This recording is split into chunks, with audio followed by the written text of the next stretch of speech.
నమస్కారం ఇది సంగతికి స్వాగతం. హోరాహోరీగా సాగుతూ అంతిమ ఘట్టానికి చేరిన అమెరికా అధ్యక్ష ఎన్నికలు యావత్ ప్రపంచం దృష్టిని ఆకర్షిస్తున్నాయి. అభ్యర్థులు ట్రంప్, బైడెన్ ప్రతి అడుగు అత్యంత నిశితంగా గమనిస్తున్నారంతా. అంతర్జాతీయ సమాజం మాట అలా ఉంచితే అసలు సగటు అమెరికన్ ఈ ఎన్నికల్ని ఎలా చూస్తున్నాడు? ఎవరి వైపు మొగ్గు చూపే అవకాశం ఉంది? ఈ విషయంపై ఈటీవీకి ఇచ్చిన ఆన్లైన్ ఇంటర్వ్యూలో కీలక విషయాలు పంచుకున్నారు TANA president Jayashekar Talluri. America అధ్యక్ష ఎన్నికల ముందస్తు సర్వేల్లో డెమోక్రట్ అభ్యర్థి బైడెన్ ముందున్నా తుది పోరులో ఏం జరుగుతుందో చెప్పలేమని అంటున్నారు.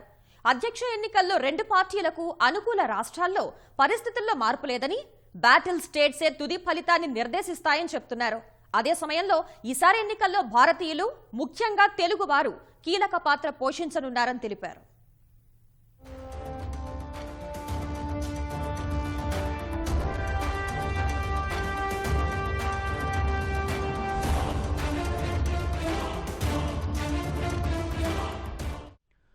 ప్రపంచంలోనే అత్యంత ముఖ్యమైన ఎన్నికకు సంబంధించి ఎన్నికల ప్రక్రియ ఇప్పటికే మొదలైంది. నవంబర్ 3వ తేదీతోటి ఎన్నికల ప్రక్రియ పూర్తవుతుంది. టెంపరితనంతో దుందుడుకుగా వ్యవహరించే రిపబ్లికన్ అభ్యర్థి డొనాల్డ్ ట్రంప్ మరోసారి అధ్యక్షుడిగా ఎన్నికవుతారా, లేక డెమోక్రాట్ల అభ్యర్థి బైడెన్ విజేతగా నిలుస్తారా అన్నది సర్వత్రా ఆసక్తి రేకెత్తిస్తుంది. మన తెలుగు రాష్ట్రాలకు ఆసక్తి ఎందుకంటే ఈసారి ఎన్నికల్లో భారతీయులు, ముఖ్యంగా మన తెలుగువారు అత్యంత కీలకంగా మారనున్నారు. వీటన్నింటిపై మాట్లాడేందుకు మనకు ఆన్లైన్ ద్వారా న్యూయార్క్ నుంచి తానా ప్రెసిడెంట్ జయశేఖర్ తాళ్లూరి అందుబాటులో ఉన్నారు.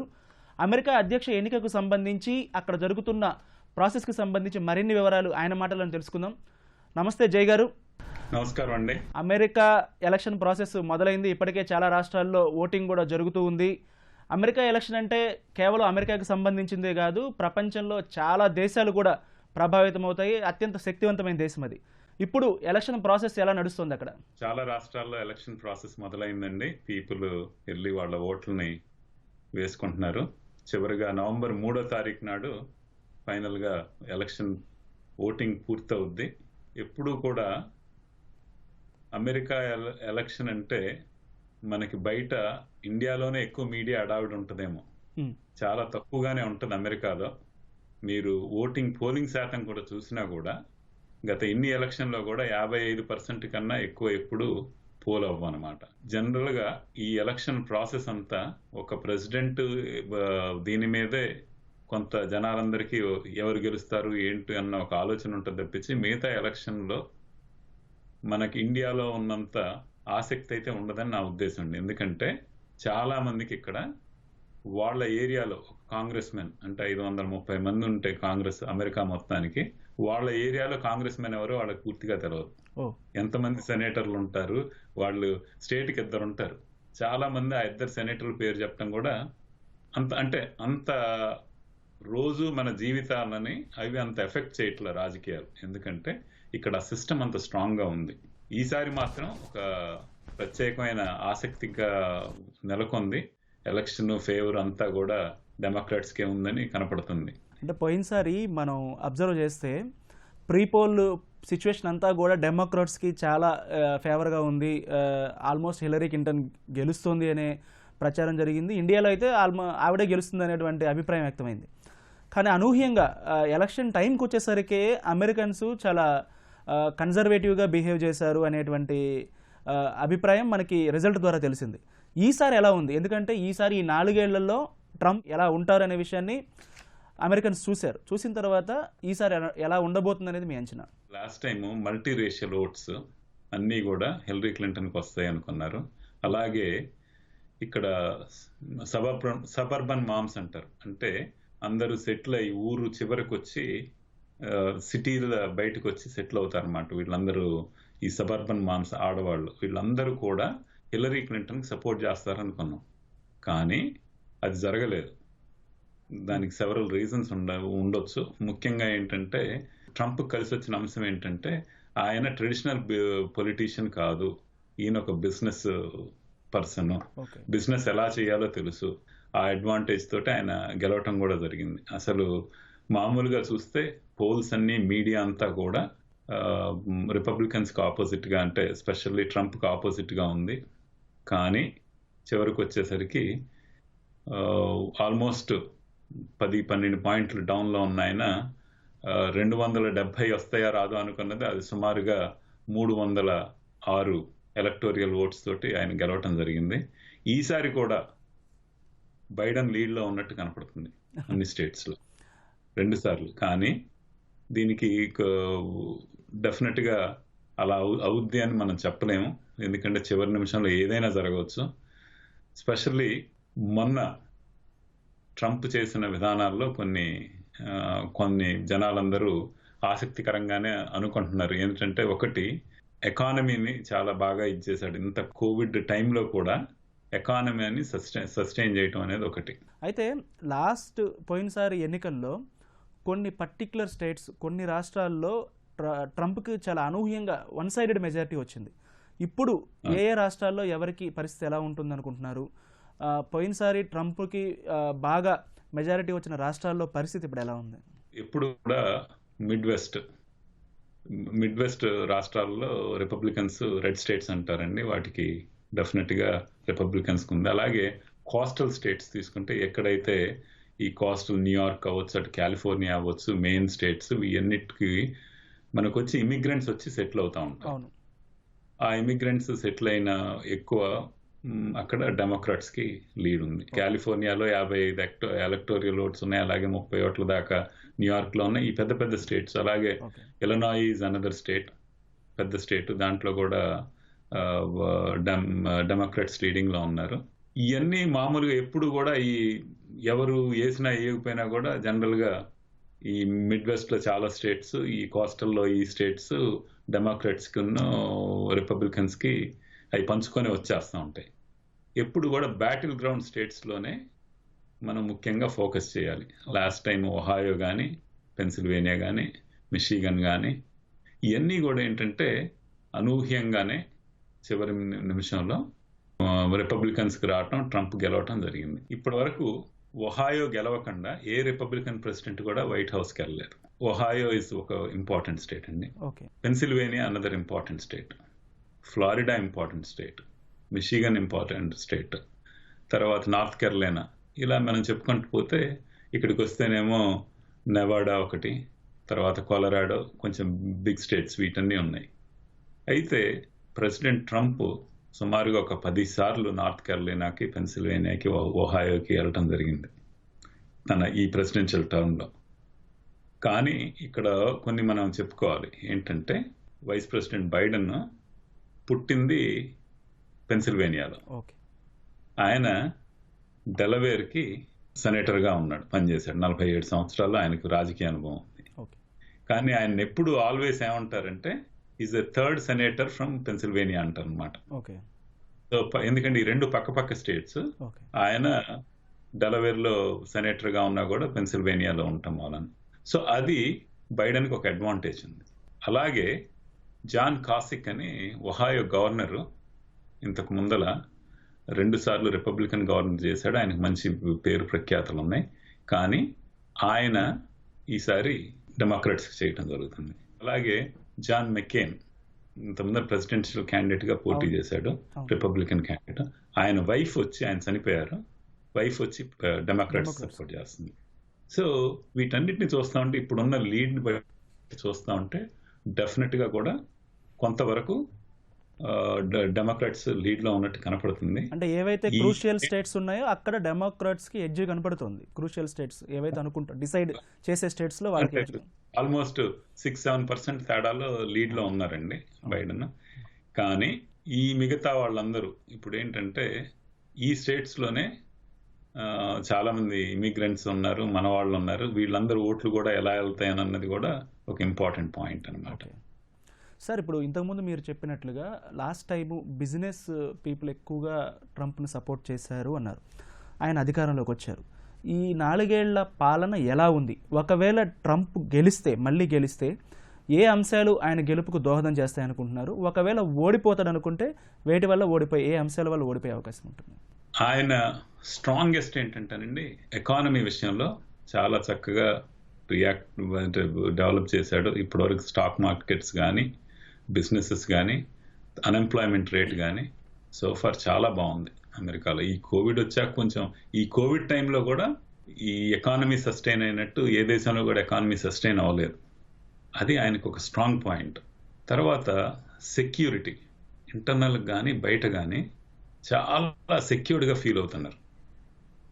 ఓకే. ఈవెన్ దో ఈ బ్లాక్ లైఫ్ మ్యాటర్స్ ఇదంతా జరిగినా కూడా ఆయన సెక్యూరిటీ విషయంలో అందరూ కూడా చాలా చాలా చాలా స్ట్రాంగ్గా ఉన్నారు. తర్వాత ఇంకోటి చెప్పాలంటే ఫారిన్ పాలసీ. ఈ ఫారిన్ పాలసీ ఏంటంటే మీరు చూస్తే మొన్న చైనాని డీల్ చేసిన విధానం కానీ, తర్వాత ప్యారిస్ ఎన్వైరన్మెంట్ దీంట్లోంచి బయటకు వచ్చింది కానీ, వరల్డ్ హెల్త్ ఆర్గనైజేషన్ ఫండింగ్ విషయంలో కానీ, ఇరాన్ న్యూక్లియర్ డీల్ విషయంలో కానీ, అంటే ఒక పొలిటికల్గా ఎక్కువగా ఆలోచించకుండా ఏది మంచిది అని అన్నది ఎక్కువ చూసిన విధానాన్ని జనాలు కొంచెం దాన్ని మెచ్చుకునే ఇది ఒకటి ఉంది. తర్వాత ఈయన బిజినెస్ ప్రో అండి. ట్యాక్సెస్ విషయంలో అంటే బిజినెసెస్లో జాబుల్ని ఎలా క్రియేట్ చేయాలి అనే ఎన్వైరన్మెంట్ని ఆయన ఒకటి స్ట్రాంగ్గా ఇది చేశాడు. అది అతనికి ఉన్న స్ట్రాంగ్ పాయింట్. తర్వాత ఇంకోటి చెప్పాలంటే జస్టిస్, క్రిమినల్ జస్టిస్ రిఫార్మ్స్ అన్నమాట. ఒకప్పుడు నల్లవాళ్ళ దగ్గర చిన్న డ్రగ్స్ ఉన్నా కూడా వాళ్ళని జైల్లో పెట్టడం ఇదంతా జరిగింది. ఆ రిఫార్మ్స్ ఒకటి బాగా తీసుకొని వచ్చాడనమాట. ఇంకొకటి ఇంపార్టెంట్ పాయింట్ ఏంటంటే యునైటెడ్ నీగ్రో కాలేజ్ ఫండింగ్ అని చెప్పి దాన్ని ఏమంటారంటే black college and university funding అన్నమాట. దీనికి పర్మనెంట్ ఫండింగ్ ఇచ్చాడు. సేఫ్ ఆపర్చునిటీ ఎంప్లాయ్మెంట్ జోన్స్ అని క్రియేట్ చేశారు నల్లవాళ్ళకి, టిమ్ స్కాట్ లీడర్షిప్లో సౌత్ కెరోలినా సెనేటర్తో కలిపి. ఇవన్నీ ఆయనకి పాజిటివ్గా కలిసి వచ్చే అంశాలు అనమాట. ఇంతకు ముందల ఎలక్షన్ అప్పుడు ట్రంప్కి సపోర్ట్ చేసిన నల్లవాళ్ళు 8%. ఓకే. ఈసారి సుమారుగా 23% ఉండొచ్చు. ఎందుకంటే అందరికన్నా కావాల్సింది ఏంటంటే ఎంప్లాయ్మెంట్, డబ్బులు, ఇవన్నీ కూడా ఆయన క్రియేట్ చేశాడు. కాబట్టి కనపడకుండా కూడా నల్లవాళ్ళు వేయొచ్చు అని అన్నది ఒక అభిప్రాయం ఉందండి. ఏదైనా జరగవచ్చు చివరి వరకు, but this is an assessment. ఇక ఓడిపోతే సార్, ప్రెసిడెన్షియల్ డిబేట్ అనేది చాలా ఇంపార్టెంట్ థింగ్ అమెరికన్ ఎలక్షన్ ప్రాసెస్లో. ఓవరాల్ అమెరికన్ పర్స్పెక్టివ్ ఏంటి దాని మీద, ప్రెసిడెన్షియల్ డిబేట్స్ మీద? వాళ్ళు ఏమనుకుంటున్నారు? మేము మీడియాలో చూసేది వేరు, వాళ్ళు ఏమనుకుంటున్నారు?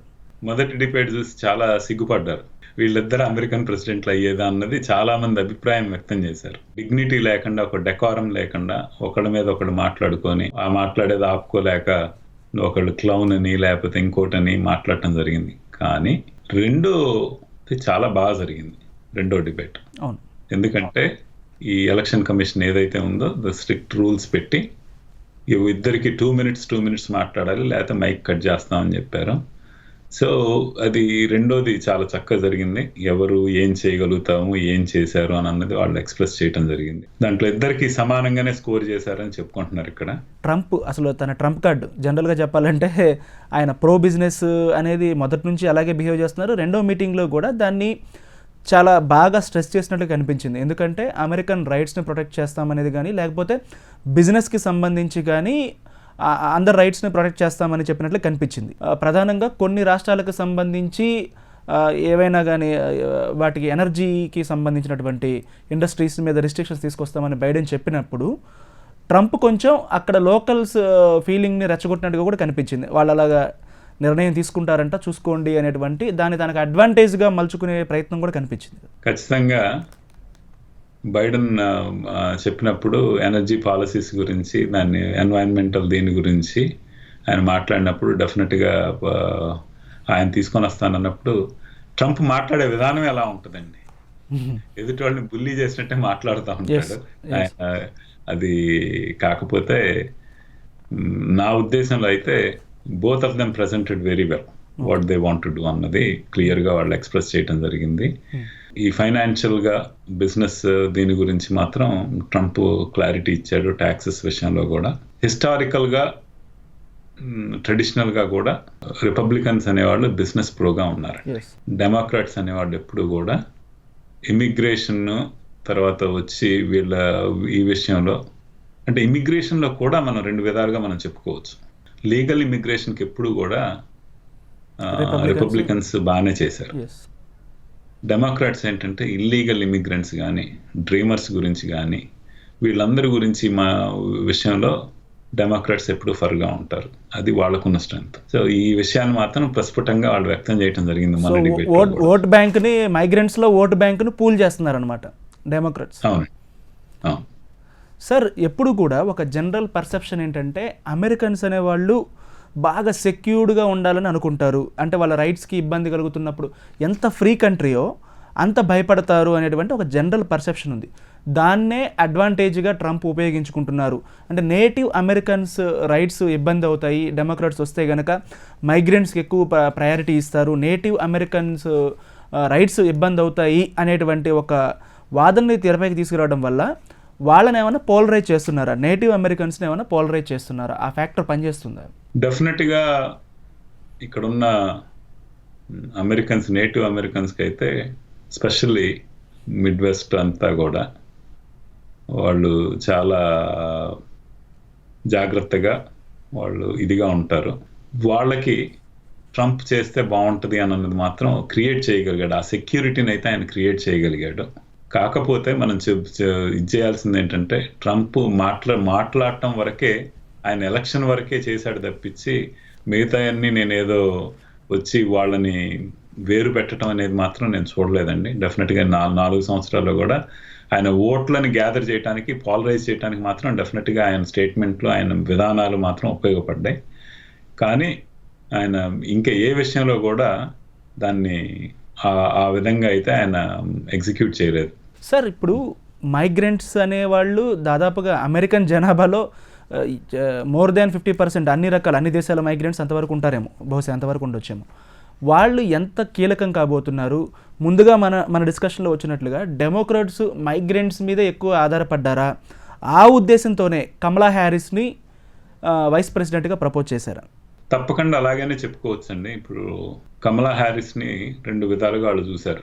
ఒకటి మన ఇండియన్స్ నుంచి సపోర్ట్ రావాలని, తర్వాత నల్లవాళ్ళ నుంచి కూడా ఆవిడకి సపోర్ట్ వస్తుంది అనే ఉద్దేశంతో డెమోక్రాట్స్ ఇమిగ్రెంట్స్ని అట్రాక్ట్ చేయడానికి, ఆ ఓట్ బ్యాంక్ని కన్వర్ట్ చేసుకోవడానికి వాళ్ళు కమలా హ్యారిస్ని ఉపయోగించడం జరిగింది. తర్వాత విమెన్ కూడా ఇంతవరకు.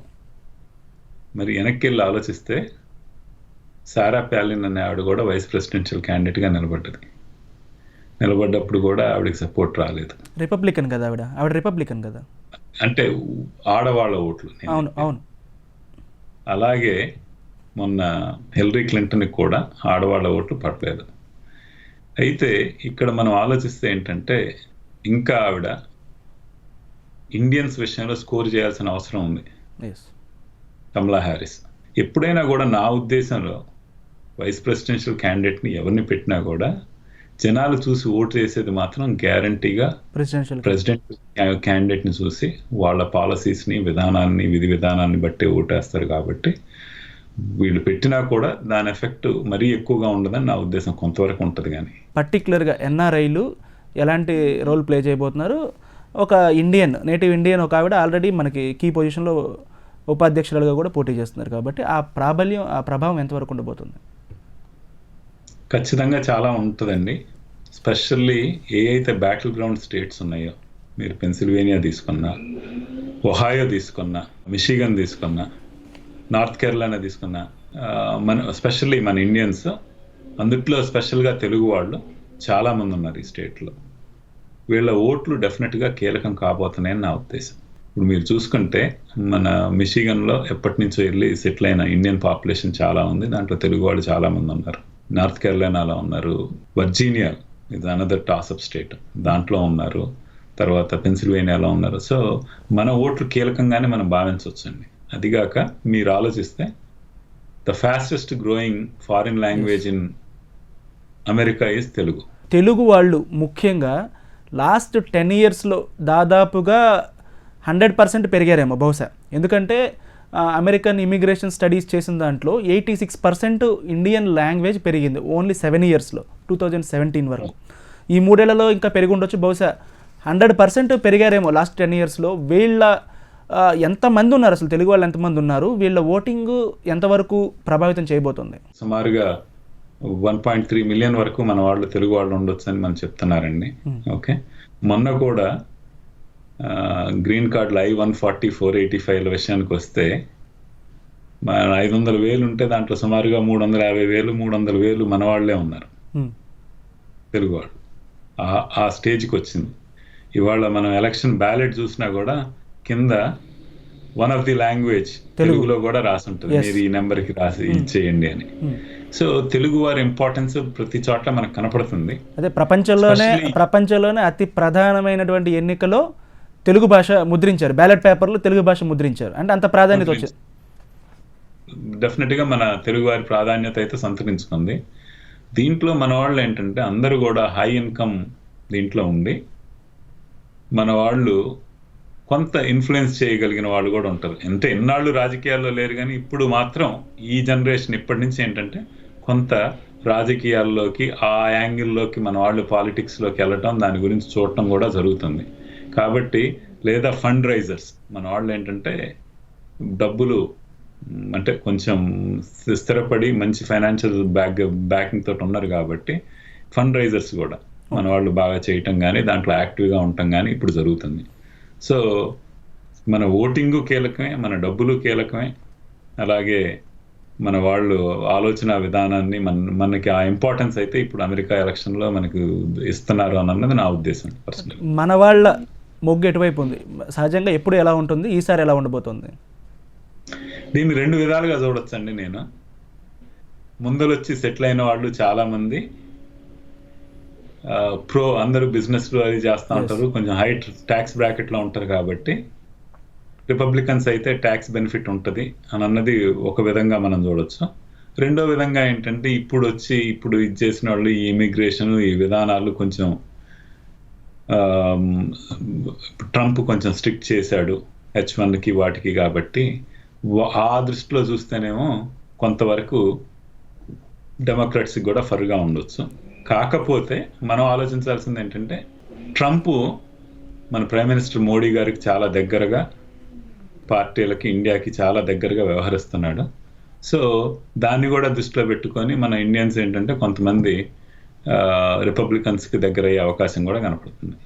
అంటే సింపుల్గా చెప్పాలంటే వ్యాపారవేత్తలందరూ కూడా ట్రంప్కి, ఉద్యోగస్తులందరూ కూడా బైడెన్కి సపోర్ట్ చేస్తారు అయ్యే అవకాశం కూడా యాజ్ సింపుల్ యాజ్ దట్, అంతే చెప్పొచ్చు. అలాగే వీసాలకు సంబంధించి భారతీయులు వైఖరి ఏంటి? అంటే వీసాకి సంబంధించి ఎలాంటి మార్పులు వస్తాయనుకుంటున్నారు? ఎలక్షన్ తర్వాత ఎలాంటి మార్పులు వస్తాయనుకుంటున్నారు? దానికి సంబంధించి మన వాళ్ళ వైఖరి ఎలా ఉంది? Fairness for high skilled immigrants అని ఒక బిల్ ఉందండి, ద బిల్ 386. దాన్ని ఇద్దరు కూడా అప్రూవ్ చేస్తామని చెప్తున్నారు. ఓకే, అంటే దాంట్లో ఏంటంటే హై స్కిల్డ్ లేబర్కి, హై స్కిల్డ్ వర్కర్స్కి ప్రిఫరెన్స్ ఇస్తాము అని. అది ఇస్తే మాత్రం ఎవరు వచ్చినా కూడా మనకు ఉపయోగపడుతుంది. భారత్ ఇండియా అమెరికా సంబంధాలకు సంబంధించి ఎవరు గెలిస్తే బెటర్గా ఉండే అవకాశాలు ఉంటాయి మనకి? ఒకటండి, ఇప్పుడు నా ఉద్దేశంలో ఇండియా అనేది ఒక ప్రపంచంలోనే ఒక కీలకమైన దేశం, ఏ దేశానికైనా ఎలైగా ఉండటానికి. ఓకే, కాబట్టి అటు రిపబ్లికన్స్ గెలిచినా డెమోక్రాట్స్ గెలిపినా కూడా ఇండియా తోటి ఫ్రెండ్లీగానే ఉంటారు. కాకపోతే ట్రంప్ మాత్రం ఇప్పుడు చాలా ఫ్రెండ్లీగా ఉన్నాడు. అతను డెఫినెట్గా మోడీ, ప్రైమ్ మినిస్టర్ మోడీ గారితో కానీ, తర్వాత అతని విధానాలు కానీ మనతోటి భారతదేశంతో మంచి సంబంధాలు ఇచ్చేస్తున్నారు. దాని అన్నిటికన్నా కూడా ముఖ్యంగా ఏంటంటే ఇతను పూర్తిగా అవుట్ రైట్గా చైనాని ట్రంప్ వెలివేసినట్టు చేసి బిజినెస్ వీటిలో, కాబట్టి మన ఇండియాకి దాని మూలాన బెనిఫిట్ అవుతుందని నా ఉద్దేశం అండి. సో పర్సనల్గా కొంత రిపబ్లికన్స్ గెలిస్తే ఇంకొంచెం ఉపయోగపడుతుందని నా ఉద్దేశం. H1 వీసాలు కొంచెం కొంతసేపు పక్కన పెడితే, ఇప్పుడు అలా తీసుకున్నా కూడా మనం H1లు రాకపోయి ఇక్కడ ఎడ్యుకేషన్కి మనకి ఈ దేశం రాకపోయినా కూడా ఇండైరెక్ట్గా అది మన దేశాన్ని చాలా లాభపడుద్ది. ఎందుకంటే ఈ వర్క్ అంతటిని అవుట్ సోర్స్ చేస్తారు. ఓకే, ఈ వర్క్ నెక్స్ట్ మనకి ఇక్కడ అమెరికాలో జరిగే సాఫ్ట్వేర్ వర్క్ అంతా కూడా ఇండియానే వస్తుంది. ఓకే, సో ఈ ఒకవేళ H1 వీసాలు స్ట్రిక్ట్ చేసిన ఫ్యూచర్లో ట్రంప్ ఇక్కడికి వచ్చే వాళ్ళకి కొంత ఇబ్బంది ఉన్న వాళ్ళకి కొంత ఇబ్బంది ఉన్నా ఓవరాల్గా మాత్రం అమెరికాలో ఉన్న చాలా వరకు ఇండియాకి వెళ్ళిపోతుందని నా ఉద్దేశం. డైరెక్ట్గా ఇండైరెక్ట్గా వాళ్ళు ఇండియా మీదే డిపెండ్ అయి ఉంటారు, అంతకుమించి వేరే స్కోప్ లేదు వాళ్ళకి, వేరే ఛాన్స్ లేదు. మిగతా కంట్రీల మీద ఉన్నా కూడా మేజర్ చంక్ ఆఫ్ వర్క్ ఇక్కడ H1లు, తర్వాత ఇక్కడ స్టూడెంట్స్గా వచ్చి మనం చేసినా కానీ ఒకవేళ ఆ విధానాలను ఏమన్నా వాళ్ళు కొంచెం స్ట్రిక్ట్ చేసినా కూడా ఓకే డెఫినెట్గా ఆ వర్క్ అంతా ఇండియా వెళ్ళొద్దని నా ఉద్దేశం. సో అప్పుడు మనకి కంట్రీకి బెనిఫిట్ అవుతుంది, కంట్రీకి బెనిఫిట్ అవుతుంది. డెఫినెట్గా చాలా కంట్రీకి చాలా బెనిఫిట్ అవుతుంది. థ్యాంక్ యూ సార్ జై గారు, ముఖ్యమైన విషయాలు అందించినందుకు థ్యాంక్ యూ. నమస్కారం అండి. నమస్తే సార్. మరొకసారి మీకు ఈ టీవీ ప్రేక్షకులందరికీ నమస్కారం తెలియజేసుకుంటాను. Thank you sir. ఇది అమెరికా ఎన్నికలకు సంబంధించి ప్రవాస భారతీయులు తానా ప్రెసిడెంట్ జయశేఖర్ తాలూరి గారితో ప్రత్యేక ముఖాముఖి. నమస్కారం.